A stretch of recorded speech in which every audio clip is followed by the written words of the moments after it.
11 ದಿನಗಳ ಹೈಡ್ರಾಮಕ್ಕೆ ತೆರೆ ಬಿದ್ದಿದೆ. ತಿರುವನಂತಪುರಂನಿಂದ ದೆಹಲಿವರೆಗೂ ತಲುಪಿದ್ದ ಕೇರಳಂ ಸಿಎಂ ರೇಸ್ನ ಫಲಿತಾಂಶ ಅಂತೂ ಇಂತೂ ಫೈನಲ್ ಆಗಿದೆ. ಹೈಕಮಾಂಡ್ಗೆ ಆಪ್ತರಾಗಿರುವಂತಹ ವೇಣುಗೋಪಾಲ್ ಜೊತೆಗಿನ ಪೈಪೋಟಿಯಲ್ಲಿ ವಿಡಿ ಸತೀಶನ್ ಗೆದ್ದಿದ್ದಾರೆ. ಕೇರಳಂನ ನೂತನ ಸಿಎಂ ಆಗಿ ಆಯ್ಕೆಯಾಗಿದ್ದಾರೆ.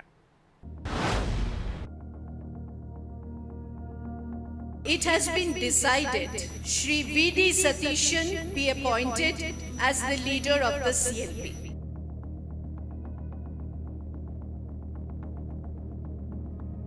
ಹನ್ನೊಂದು ದಿನಗಳ ಸರ್ಕಸ್ ಬಳಿಕ ಕೇರಳಂ ಮುಖ್ಯಮಂತ್ರಿ ಆಯ್ಕೆ. ವೇಣುಗೋಪಾಲ್ ಹಿಂದಿಕ್ಕಿ ಸಿಎಂ ಪಟ್ಟಕ್ಕೇರಿದ ವಿಡಿ ಸತೀಶನ್.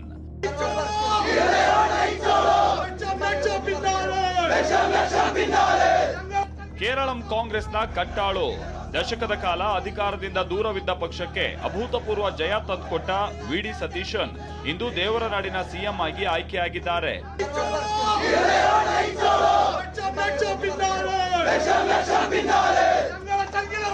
ಕಳೆದ 11 ದಿನಗಳಿಂದ ಕೇರಳಂ ಸಿಎಂ ಯಾರಾಗ್ತಾರೆ ಅಂತ ಜನ ಕಾಯ್ತಾ ಇದ್ರು. ಸಿಎಂ ಸ್ಥಾನಕ್ಕಾಗಿ ವಿಡಿ ಸತೀಶನ್, ಕೆಸಿ ವೇಣುಗೋಪಾಲ್ ಹಾಗೂ ರಮೇಶ್ ಚೆನ್ನಿತ್ತಲ ನಡುವೆ ಭಾರಿ ಪೈಪೋಟಿ ಏರ್ಪಟ್ಟಿತ್ತು.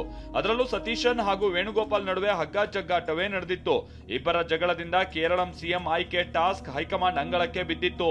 ದೆಹಲಿ ಮಟ್ಟದಲ್ಲೂ ಇಬ್ಬರು ನಾಯಕರು ಭಾರಿ ಲಾಬಿ ನಡೆಸಿದ್ದರು. ಕೇರಳಂನ ಹಲವು ಜಿಲ್ಲೆಗಳಲ್ಲಿ ವಿಡಿ ಸತೀಶನ್ ಹಾಗೂ ವೇಣುಗೋಪಾಲ್ ಬೆಂಬಲಿಗರ ನಡುವೆ ಬ್ಯಾನರ್, ಪೋಸ್ಟರ್ ವಾರ್ ತಾರಕಕ್ಕೇರಿತ್ತು. ಈ ಎಲ್ಲ ಹೈಡ್ರಾಮಾಗಳಿಗೆ ಇವತ್ತು ಕಾಂಗ್ರೆಸ್ ಹೈಕಮಾಂಡ್ ತೆರೆ ಎಳೆದಿದೆ. ಕೊನೆಯದಾಗಿ ವಿಡಿ ಸತೀಶನ್ ಕೇರಳಂ ಸಿಎಂ ಆಗಿ ಘೋಷಿಸಲಾಗಿದೆ. The AICC observers who had met with the newly elected MLAs on May 7th, 2026 and many other leaders from the state including MPs, former PCC presidents have also been consulted. Based on all these discussions, it has been decided that Shri V.D. Satishan be appointed as the leader of the CLP. ಮುಗಿಲು ಮುಟ್ಟಿದ VD Satheesan ಬಣದ ಕಾರ್ಯಕರ್ತರ ಸಂಭ್ರಮ.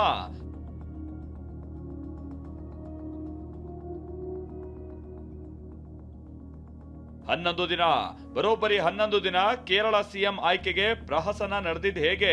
ಇಷ್ಟು ದಿನ ಅಷ್ಟಕ್ಕೂ Congress high command ನಡೆಸಿದ ಕಸರತ್ತೇನು? VD ಸತೀಶನ್ಗೆ ಮಣೆ ಹಾಕಿದ್ದು ಹೇಗೆ ಅನ್ನೋ ಎಕ್ಸ್ಕ್ಲೂಸಿವ್ ಮಾಹಿತಿಯನ್ನ ತೋರಿಸ್ತೀವಿ ನೋಡಿ.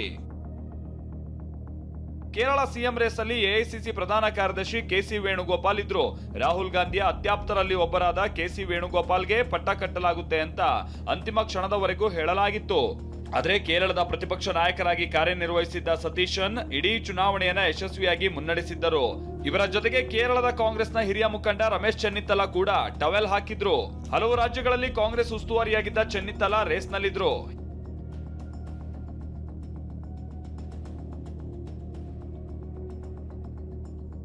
ಹೀಗಾಗಿ ಹೈಕಮಾಂಡ್ ಮೂವರನ್ನ ಮನವೊಲಿಸಿ ಅಳೆದು ತೂಗಿ ಒಬ್ಬರನ್ನ ಆಯ್ಕೆ ಮಾಡೋದು ಕಬ್ಬಿಣದ ಕಡಲೆಯಾಗಿತ್ತು. ಅಂದಾಗೆ ಕೆಸಿ ವೇಣುಗೋಪಾಲ್ಗೆ ಅತಿ ಹೆಚ್ಚು ಶಾಸಕರ ಬೆಂಬಲ ಇತ್ತು. ರಾಹುಲ್ ಅತ್ಯಾಪ್ತರಾಗಿರುವ ವೇಣುಗೋಪಾಲ್ ಕೇರಳಕ್ಕೆ ಹೋದ್ರೆ ಹೇಗೆ? ವೇಣು ಕೇರಳದ ಸಿಎಂ ಆಗೋದ್ರ ಸಾಧಕ ಬಾಧಕಗಳೇನು ಅಂತ ವೇಣುಗೋಪಾಲ್ ಜೊತೆ ರಾಹುಲ್ ಮತ್ತು ಪ್ರಿಯಾಂಕಾ ಗಾಂಧಿ ಚರ್ಚೆ ನಡೆಸಿದ್ದರು.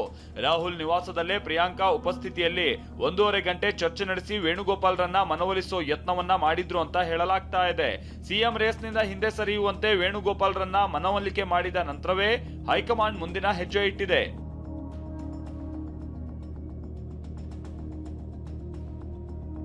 ಇದಾದ ಬಳಿಕ ಹೈಕಮಾಂಡ್ ನಾಯಕರು ರೇಸ್ನಲ್ಲಿದ್ದ ರಮೇಶ್ ಚೆನ್ನಿತ್ತಲ ಅವರ ಬಗ್ಗೆಯೂ ಚರ್ಚಿಸಿದೆ. ಹಾಗಾದ್ರೆ ರಮೇಶ್ ಚೆನ್ನಿತ್ತಲರಿಗೆ ಪಟ್ಟ ಮಿಸ್ ಆಗಿದ್ದು ಹೇಗೆ ಅಂತ ನೋಡೋದಾದ್ರೆ, ಹೈಕಮಾಂಡ್ ನಾಯಕರಿಗೆ ಅತ್ಯಾಪ್ತರಾಗಿರುವ ರಮೇಶ್ ಚೆನ್ನಿತ್ತಲ ಕೇರಳ ಕಾಂಗ್ರೆಸ್ನ ಹಿರಿಯ ಮುಖಂಡರು. 69 ವರ್ಷದ ಚೆನ್ನಿತ್ತಲ 5 ವರ್ಷದ ಹಿಂದೆ ಪ್ರತಿಪಕ್ಷ ನಾಯಕರಾಗಿದ್ದರು. 2021ರಲ್ಲಿ ರಮೇಶ್ ನೇತೃತ್ವದಲ್ಲಿ ವಿಧಾನಸಭಾ ಚುನಾವಣೆ ನಡೆದಿತ್ತು. ಕೋವಿಡ್ ಅಲೆಯಲ್ಲಿ ನಡೆದಿದ್ದ ಚುನಾವಣೆಯಲ್ಲಿ ಕಾಂಗ್ರೆಸ್ ಹೀನಾಯವಾಗಿ ಸೋಲು ಕಂಡಿತ್ತು. ರಮೇಶ್ ನೇತೃತ್ವದಲ್ಲಿ ಹೀನಾಯ ಸೋಲು ಕಂಡಿದ್ದರಿಂದ ಹೈಕಮಾಂಡ್ಗೆ ಅಷ್ಟಾಗಿ ಒಲವು ಇರಲಿಲ್ಲ. ಹೀಗಾಗಿ ಅಂತಿಮವಾಗಿ ವಿಡಿ ಸತೀಶನ್ಗೆ ಪಟ್ಟಾಭಿಷೇಕ ಮಾಡೋದಕ್ಕೆ ನಿರ್ಧರಿಸಲಾಗಿದೆ. ಸೋಮವಾರ ವಿಡಿ ಸತೀಶನ್ ಸಿಎಂ ಆಗಿ ಪ್ರಮಾಣ ವಚನ ಸ್ವೀಕರಿಸುವ ಸಾಧ್ಯತೆ ಇದೆ. ಶೀಘ್ರದಲ್ಲೇ ಸಿಎಲ್ಪಿ ಸಭೆ ನಡೆಯಲಿದ್ದು ಸತೀಶನ್ ಸಿಎಲ್ಪಿ ನಾಯಕರಾಗಿ ಅಧಿಕೃತವಾಗಿ ಘೋಷಣೆ ಮಾಡಲಾಗುತ್ತೆ. ಲೋಕಭವನಕ್ಕೆ ತೆರಳಿ ರಾಜ್ಯಪಾಲರನ್ನ ಭೇಟಿಯಾಗಲಿರುವ ಸತೀಶನ್ ತಿರುವನಂತಪುರಂ ಸೆಂಟ್ರಲ್ ಸ್ಟೇಡಿಯಂನಲ್ಲಿ ಪ್ರಮಾಣ ವಚನ ಸ್ವೀಕರಿಸುವ ಸಾಧ್ಯತೆ ಇದೆ. Bureau report, TV9.